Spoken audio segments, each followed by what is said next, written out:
nagagawa ulit ako ngayon ng panibagong sourdough starter. So, ginamitan ko siya ng 1 cup. And then, tubig na 1/2 cup. So, ito na siya. So, panibago tayong halo-halo. Ayan.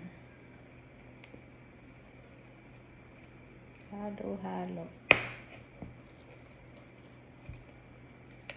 So, para yatang kulang ang tubig.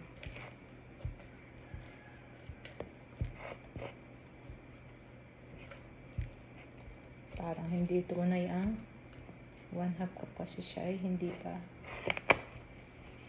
basa.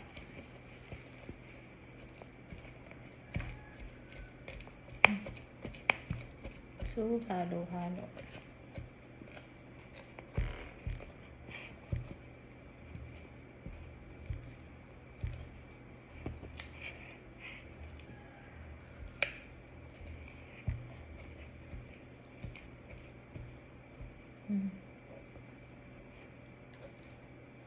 Kailangan siyang dagdagan ng konting tubig.